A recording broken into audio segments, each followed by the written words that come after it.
2025 সালের ষষ্ঠ শ্রেণীর ছাত্রছাত্রী বন্ধুরা, আশা করি তোমরা সবাই ভালো আছো।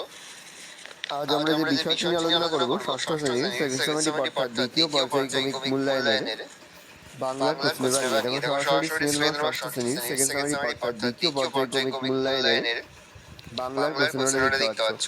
ফুল মার্কস আমাদের রয়েছে 50, সময় তোমাদের রয়েছে 1 ঘন্টা 30 মিনিট। একের দাগে রয়েছে সঠিক উত্তর বেছে নিয়ে লেখো যে কোনো 10টি প্রতিটি প্রশ্নের মান 1 করে 1 ইন্টু 10 সমান 10। ধানের সবচেয়ে বড় বন্ধু হলো রৌদ্র, কৃষক, বৃষ্টি।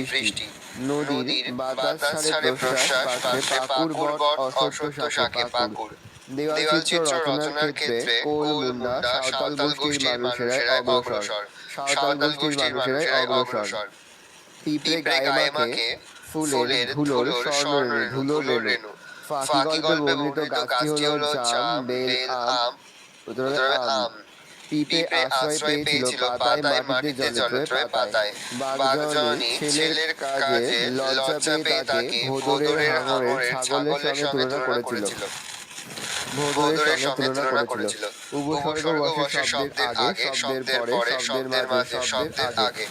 সংস্কৃত উপসর্গের সংখ্যা 20টি, 21টি, 22টি। অনুসর্গ হলো কে, দিয়ে, এ, উত্তরে দিয়ে। দেওয়ালচিত্র রচনার ক্ষেত্রে কোল, ভিল, সাঁওতাল গোষ্ঠীর মানুষেরা অগ্রসর। সাঁওতাল দেওয়ালচিত্রে চতুষ্কোণ ত্রিভুজ, বৃত্ত, দ্বিভুজ, সরলরেখা, ছড়াছড়ি, চতুষ্কোণ ও ত্রিভুজ। দুই দাগে রয়েছে অতি সংক্ষেপে নিচের প্রশ্নগুলোর উত্তর দাও। যে কোনো 12টি প্রশ্নের মান 1 করে 1 ইন্টু 12 সমান 12। বসুধারা ব্রত কোন ঋতুতে হয়? বসুধারা ব্রত গ্রীষ্ম ঋতুতে হয়। হাটে সন্ধ্যা প্রদীপ জ্বলে না কেন? বিকালের মধ্যে বেচাকেনা সেরে হাট থেকে যে যার মতো নিজের ঘরে ফিরে যায়, তাই জনমানবহীন হাটে সন্ধ্যা প্রদীপ জ্বলে না। শরতের আশীর্বাদ তোমাদের উপরে ঝরুক। কে এমনটি কামনা করেছেন? শরতের আশীর্বাদ তোমাদের উপর ঝরুক, সূর্য এমনটি কামনা করেছিল। গোপাল তাদের বাগানে কি গাছ লাগাতে চেয়েছিল? গোপাল তাদের বাগানে ফুল গাছ লাগাতে চেয়েছিল। পাখিরালয়ের বাসায় কি পাওয়া যেত না? পাখিরালয়ের বাসায় বাঘের শিকারের বা খাদ্য পাওয়া যেত না। কোন কোন জাতির দেওয়ালচিত্রে সাধারণ লক্ষণ পদ্ম, সাঁওতাল, কুমিজ, ভূমিজ ও অন্যান্য বেশ কিছু গোষ্ঠীর মানুষের দেওয়ালচিত্রের একটা সাধারণ লক্ষণ হলো পদ্ম। ফাঁকি গল্পে বর্ণিত গাছটির নাম কি? ফাঁকি গল্পে বর্ণিত গাছটির নাম হচ্ছে আম গাছ। ছোট্ট বাঘের বাবা বাসা বদলে কোথায় গিয়েছিল? ছোট্ট বাঘের বাবা বাসা বদলে সজনেখোলায় গিয়েছিল। কতগুলি গ্রামকে কেন্দ্র করে একটি হাট বসে? 10-12খানি গ্রামকে কেন্দ্র করে একটি হাট বসে। সুন্দরবনের বাঘ কি নামে পরিচিত? সুন্দরবনের বাঘ রয়্যাল বেঙ্গল টাইগার নামে পরিচিত। উধর বোঝা বুধর ঘাড়ে কথাটি কে বলেছে? উধর বোঝা বুধর ঘাড়ে কথাটি কাক বলেছিল। রাজকন্যার গুলি শুদ্ধ কে খেয়ে ফেলেছে? রাজকন্যার গুলি শুদ্ধ বুড়ো গল্পে মন্ত্রী খেয়ে ফেলেছে। পিঁপড়ে কোথায় আশ্রয় নিয়েছিল? পিঁপড়ে ঘাসের পাতায় আশ্রয় নিয়েছিল। আম গাছটির ডালে কোন পাখি বাসা করেছিল? আম গাছটির ডালে কাক বাসা করেছিল। তিন দাগে রয়েছে নিচে যে কোনো সঠিক প্রশ্নের মান 3 করে 3 গুণ 6 সমান 18। কবি কার কার থেকে চিঠি পেয়েছেন? গাঙ্গশালিক তার চিঠিতে কি বলেছে? কবি জসীমউদ্দীন প্রথমে লালমোরগের কাছ থেকে চিঠি পেয়েছেন, তারপর চকাচকি, গাঙ্গশালিক বাবু ও গোড়াগুড়ি পাখির কাছ থেকে চিঠি পেয়েছেন। সবার শেষে কবি তার খোকা ভাইয়ের চিঠি পেয়েছেন। চিঠি কবিতায় গাঙ্গশালিক কবিকে চিঠি পাঠিয়েছে। সেই চিঠিতে সে কবিকে নদীর পাড়ের মোড়ল বা প্রধান হতে আমন্ত্রণ জানিয়েছে।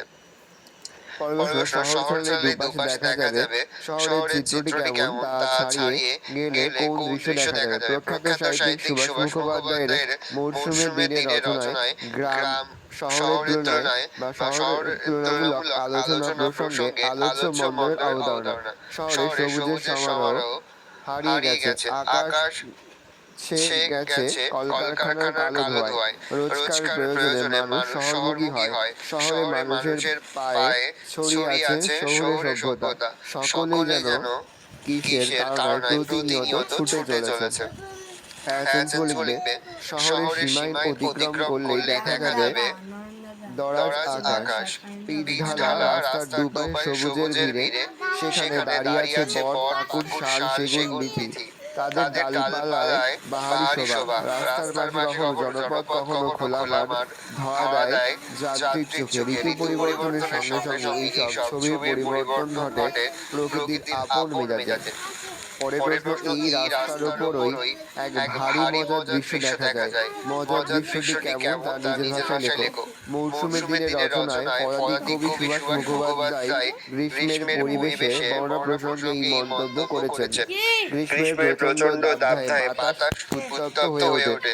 তখন পিচঢালা রাস্তায় দেখা যায় এক মজার দৃশ্য। দূর থেকে দেখলে মনে হবে যেন রাস্তা চিকচিক করছে, আর সেই জলে উল্টো হয়ে পড়েছে দুপাশের গাছের ছায়া। কাছে গেলে ছবিটা পাল্টে যায়। সেই জল আর গাছের ছায়া উধাও, মরুভূমির মরীচিকার মতো অদৃশ্য হয়ে যায়। ওই মজার দৃশ্যের পিছনে রয়েছে আলোর প্রতিফলনের কারসাজি। আলোর অভ্যন্তরীণ পূর্ণ প্রতিফলনের জন্য এই দৃশ্য আমরা দেখতে পাই। হাটের স্থান ছড়িয়ে দূরের গ্রামের ছবি কিভাবে ফুটে উঠেছে লেখো। দূরে দূরে ছড়িয়ে ছিটিয়ে থাকা 10-12খানি গ্রামকে নিয়ে একখানি হাট বসে। হাটে যখন কেনাবেচা চলে তখন ওপারের গ্রামের মানুষ নদী পার হয়ে এপারে হাটে পসরা নিয়ে উপস্থিত হয়।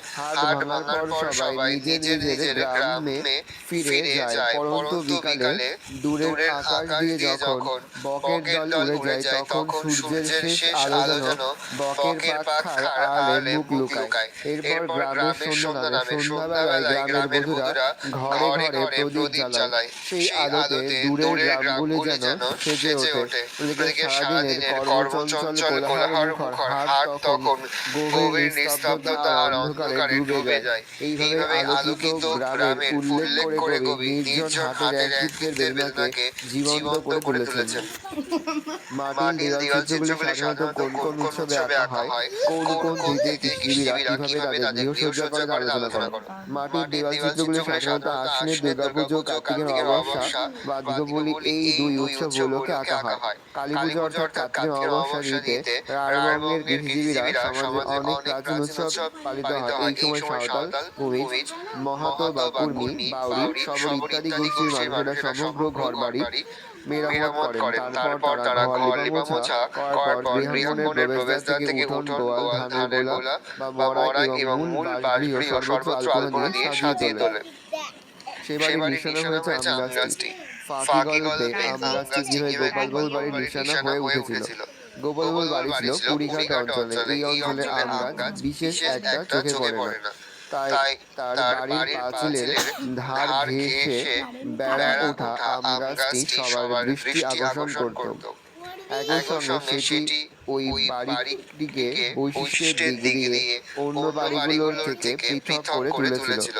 তাই গোপাল বাবুকে কেউ তার বাড়ির ঠিকানা জিজ্ঞাসা করলে তিনি বলতেন কাঠঝড়ি নদীর ধার বরাবর কুড়িঘাট পুলিশ ফাঁড়ির পশ্চিমে, যেখানে পাঁচিলের মধ্যে আম গাছ দেখা যায় সেটাই তার বাড়ি। এছাড়া পুজো বা বিয়ে উপলক্ষে অনেক লোক সেই আম গাছের ডাল বা পাতা চেয়ে নিয়ে যেত। ফলে বহুদূর অঞ্চলেও গোপালবাবুদের সেই আম গাছটির কথা ছড়িয়ে পড়েছিল। এইভাবে আম গাছটি গোপালবাবুর বাড়ির নিশানা হয়ে উঠেছিল। পরের প্রশ্ন, গাছটি কিভাবে পরিবারের সকলকে ফাঁকি দিয়ে চলে গেল? বহু বছর আম গাছটি সমস্ত বাধা বিপত্তি কাটিয়ে অটলভাবে দাঁড়িয়েছিল। কিন্তু সবার চোখের আড়ালে কবে যে উইপোকা তাকে কুড়ে কুড়ে খেয়ে দুর্বল করে দিয়েছে তা পরিবারের কেউ বুঝতে পারেনি। তাই আষাঢ় মাসের রাতের এক তুমুল ঝড়ে গাছটি হঠাৎ করেই ভেঙে পড়ে। গাছটির সঙ্গে বাড়ির সকলের আত্মীয়তা গড়ে উঠেছিল। তাই এক ঝড় জলের রাতে তার মৃত্যুতে বাড়ির সকলের মনে হলো এক পরম বন্ধু যেন হঠাৎ ফাঁকি দিয়ে চলে গেছে। From safeguarding personal data দিয়ে চলে গেছে। পিঁপড়ের চলার ভঙ্গিটি কেমন? কবি দুদিনের ঘর বলতে কি বুঝেছেন? পিঁপড়ের চলার ভঙ্গিটি ব্যস্ত মুদ্রা অর্থাৎ একই সঙ্গে সুন্দর ও কর্মমুখর। আলোচ্য অংশটি আধুনিক কবি অমিয় চক্রবর্তীর পিঁপড়ে কবিতা থেকে নেওয়া হয়েছে। কবি এখানে ঘর বলতে পৃথিবীকে বোঝাতে চেয়েছেন। মরণশীল জীবেরা এই ঘরে দুদিনের অর্থাৎ কিছুদিনের জন্য আসে। এই পৃথিবীর ঘরে জীবেরা ক্ষণস্থায়ী বাসিন্দা মাত্র। জীবনের এই ক্ষুদ্র পরিসরটুকু পিঁপড়েদের জীবনেও চিরসত্য। আমি হাঁ করে তাকিয়ে থাকলাম। লেখক কেন তার কথা অসমাপ্ত রেখে হাঁ করে তাকিয়ে রইলেন? লেখক কোনো এক শীতের রাতে জনমানবহীন জংলি রাস্তায় অনেকটা সময় কাটানোর পর একটি বেবি অস্টিন গাড়ি দেখতে পেলেন। তিনি ভাবলেন যে করেই হোক গাড়িটি সিটে উঠতে হবে, না হলে হয়তো তার আর সশরীরে রাঁচি ফেরা হবে না। এই ভেবে তিনি চলন্ত গাড়িতে কোনো রকমে উঠে পড়লেন। এরপর তিনি কোথায় নামবেন সেই ঠিকানা বলতে গিয়ে দেখলেন ড্রাইভারের সিটে কেউ নেই। ড্রাইভারের গাড়ি আপনা আপনি সেই নির্জন পথে এগিয়ে চলছে। সেই মুহূর্তে এই ঘটনাটিকে লেখকের ভৌতিক বলে মনে হলো। তিনি আর তার কথা শেষ করতে পারলেন না। অবাক দৃষ্টিতে হাঁ করে তাকিয়ে রইলেন। পিঁপড়ে গাছের পাতায় আশ্রয় নিয়েছিল কেন? লিখবে আশীর্বাদ রত্নাংশে এমন একটি দিনের কথা বলা হয়েছে যেদিন বানের জলে চারিদিকে ভেসে গিয়েছিল আর তার সঙ্গে অবিরাম ধারায় বৃষ্টি ঝরে পড়ছিল। আমরা জানি পিঁপড়ে খুব ছোট প্রাণী। একটি বৃষ্টির ফোঁটা তার গায়ে আছড়ে পড়লেও সে আঘাত পেতে পারে, এমনকি মারাও যেতে পারে। বন্যার প্রবল স্রোতে ভেসে যেতেও পারে সে। তাই একলা অসহায় পিঁপড়েটি প্রবল বন্যায় প্রাণ বাঁচানোর তাগিদে কোনো মতে আশ্রয় নিয়েছিল একটি ঘাসের পাতার নিচে। পরশু বাঘছানাকে বাবা কিভাবে কাকড়ার হাত থেকে রক্ষা করলো? বাঘ জননী লজ্জা পেয়েছিল কেন? ছোট্ট বাঘ খিদের জ্বালায় কাকড়া ধরতে গর্তে থাবা ঢোকায়। কাকড়া তার লাল দাঁড় দিয়ে কামড়ে ধরে তার থাবায়। যন্ত্রণায় কান্না জুড়ে দেয় বাঘছানাটি। ছোট্ট ছোটার কান্না শুনে বাঘ ছুটে আসে। তারপর তার লম্বা নখের থাবা বসিয়ে কাকড়ার দাঁড় ভেঙে ছানাকে কাকড়ার হাত থেকে বাঁচায়। ছোট্ট বাঘের ছানাটি যখন পাখি এবং কাঁকড়া ধরতে ব্যর্থ হয়, তখন প্রচন্ড খিদের জ্বালা সহ্য করতে না পেরে সে মিনি মাছ ধরতে জলে নামে। বাঘটির মা তা দেখে লজ্জা পায়, কারণ বাঘের পক্ষে ভোঁদরের মতো জলে নেমে মাছ ধরা মানায় না। বাঘ কেবল পশু শিকার করবে। সেটাই হবে বাঘ জাতির পক্ষে গর্বের ও সম্মানজনক।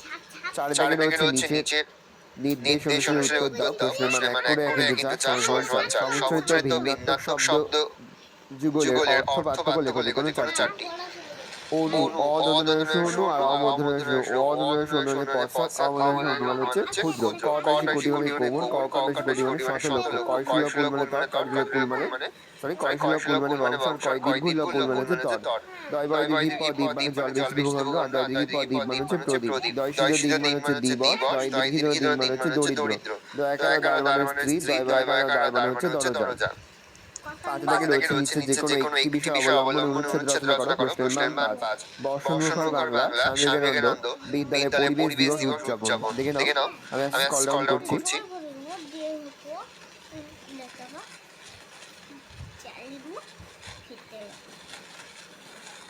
এই রোজ তোমাদের সেকেন্ড সামারি পড়ার দ্বিতীয় পর্যায়ে কমিক মূল্যায়নের ষষ্ঠ শ্রেণীর বাংলার প্রশ্ন। এবার আমরা সম্পূর্ণ অধ্যায়ভিত্তিক সাজেশনটা দেখে নেব।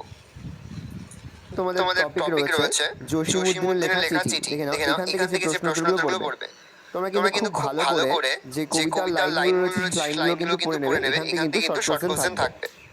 দেখে নাও, এখান থেকে যে প্রশ্নগুলো পড়বে: 2 এর 1, 2 এর 2, 2 এর 3, 2 এর 4, 2 এর 6, আর পড়বে 2 এর 8।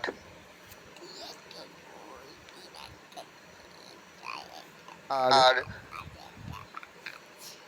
পরের বিষয় তোমাদের রয়েছে সুভাষ মুখোপাধ্যায়ের লেখা মরশুমের দিন। এখান থেকে যে প্রশ্নগুলো পড়বে দেখে নাও। খুব ভালো করে তোমরা কিন্তু একবার টেক্সট বইটা পরীক্ষার আগে রিডিং করে যাবে। দেখে নাও, এখান থেকে 2 এর দাগের প্রথম 4টি প্রশ্ন কিন্তু খুব ভালো করে তোমরা পড়বে। যে তোমার গাল আমি মারিনি, হ্যাঁ ওরে মচ্ছে বড়। এখান থেকে বলবে 11 দাগের 11 দাগে তোমরা পড়বে 11-3, 11-4, 11-5, 11-6, 11-7। পরের বিষয় তোমাদের রয়েছে যতীন্দ্রনাথ সেনগুপ্তের লেখা হাট কবিতা। এখানেও কিন্তু প্রথমে তোমরা কবিতাটা খুব ভালো করে পড়ে নেবে লাইন টু লাইন, তারপরে কিন্তু প্রশ্নোত্তরগুলো প্র্যাকটিস করবে। এখান থেকে তোমরা পড়বে 5 দাগের 1, 2, 3, 4, আর 7 দাগ থেকে তোমরা পড়বে 7 এর 1, 7 এর 5। পরে রয়েছে তপন করে লেখা মাটির ঘরের দেওয়াল চিত্র। দেখে নাও, এখান থেকে যে প্রশ্নগুলো তোমরা পড়বে আবারও বলছি তোমরা কিন্তু পরীক্ষার আগে টেক্সট একবার হলেও রিডিং পড়ে যাবে। 2 থেকে 4টি প্রশ্ন ভালো করে অধ্যয়ন করবে। 7 থেকে তোমরা করবে 7 এর 1, 7 এর 2, 7 এর 3, 7 এর 4, 7 এর 5, 7 এর 6টা, 5 আর 6 সবচেয়ে গুরুত্বপূর্ণ, 7 এর 7 আমার ভাইয়ের একদিন আর 7 এর 9।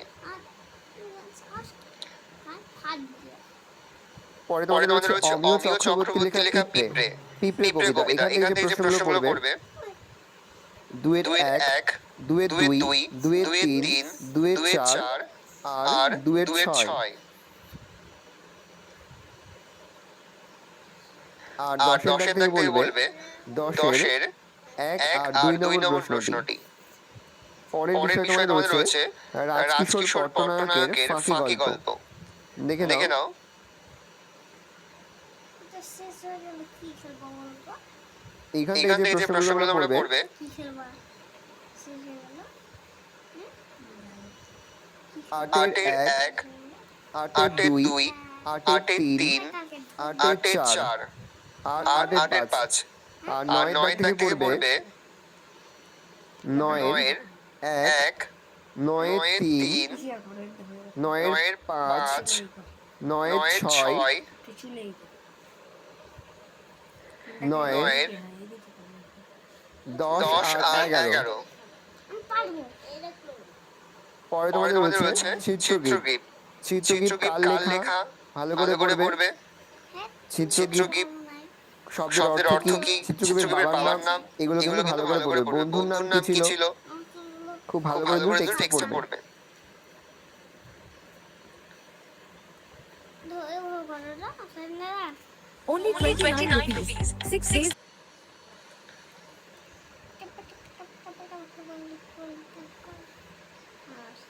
পরের বিষয় তোমাদের রয়েছে দক্ষিণরঞ্জন মিত্র মজুমদারের লেখা আশীর্বাদ গল্প। এখান থেকে যে প্রশ্নগুলো পড়বে দেখে নাও।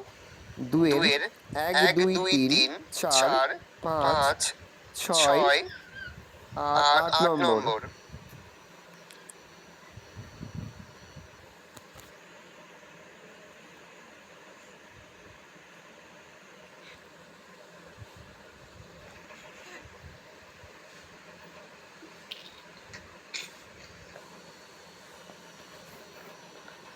আর 11 দাগ থেকে পড়বে 11, 2, 11, 3, 11, 4 আর 11, 6।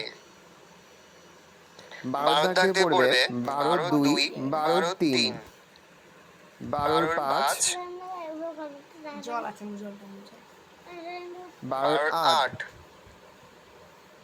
আর 12, 9টা চাইলে একটু পড়ে রাখতে পারো। পরে হচ্ছে শিবরাম চক্রবর্তী লেখা এক ভুতুড়ে কাণ্ড। এখান থেকে যে প্রশ্নগুলো পড়বে দেখে নাও। রাখছে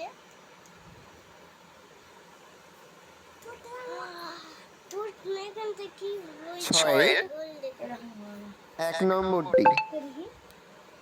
ওটা বলের ছাপ ছোট আর পড়বে 7 এর 3, 7 এর 5, 7 এর 4 নেওয়ার চুক্তি আছে আর পড়বে বেলায় যেতে ছিল তিনটে ফেলে 7 এর 8। অনেক একটুকে পরে তোমাদের হচ্ছে শেষ তো কত অধ্যায় নবনীতা দেবসেন এর লেখা বাক কবিতা। দেখে নাও এখান থেকে যে প্রশ্নগুলো পড়বে এটি কিন্তু খুবই গুরুত্বপূর্ণ। এখান থেকে বেশ কয়েকটি প্রশ্ন কিন্তু আমাদের পরীক্ষায় থাকবে। 2 এর 4টি প্রশ্নে ভালো করে পড়বে। 3 এর দাগ থেকে পড়বে 3 এর 1, 3 এর 2, 3 এর 3, 3 এর 4, 3 এর 5। এখানেও 5টি পড়বে। আর এখানে যে সমচরিত ভিন্নাত্মক শব্দগুলো আছে যেহেতু আমাদের এই বছর রয়েছে সেগুলো টেক্সচুয়াল যেগুলো রয়েছে খুব ভালো করে তোমরা অধ্যয়ন করবে। আশা করি ভিডিওটা ভালো লেগেছে। ভিডিওটা ভালো লাগলে ভিডিও লাইক করে দিতে পারেন। আমার চ্যানেল নতুন হওয়া লাল ক্লিক সাবস্ক্রাইব প্রেস করে পাশে বেল আইকন প্রেস করে নতুন কোনো ভিডিও আপলোড করি সবার ফার্স্ট নোটিফিকেশন পেয়ে যাও। আর এই ভিডিওটা তোমার বন্ধু বান্ধবী আত্মীয় স্বজন সবার মধ্যে কিন্তু অনেক শেয়ার করে দেওয়ার বছর 6ষ্ঠ শ্রেণীতে পড়ছে। আমরা কিন্তু ইতিমধ্যে 6ষ্ঠ শ্রেণীর প্রতি বিষয়ের সিলেবাস প্রশ্নপত্র এবং নমুনা প্রশ্নপত্র কিন্তু আপলোড করে এখনো পর্যন্ত। সেই ভিডিওগুলো না দেখে থাকো, ভিডিওগুলো কিছু তাড়াতাড়ি দেখে নাও। আমাদের সকলকে জানাই আগাম পরীক্ষার অনেক অনেক শুভেচ্ছা এবং অভিনন্দন। আশা করি সকলের পরীক্ষায় খুব ভালো হবে। ভালো করে দেখে নাও। দোকান থেকে বড় বলে RS Bengali class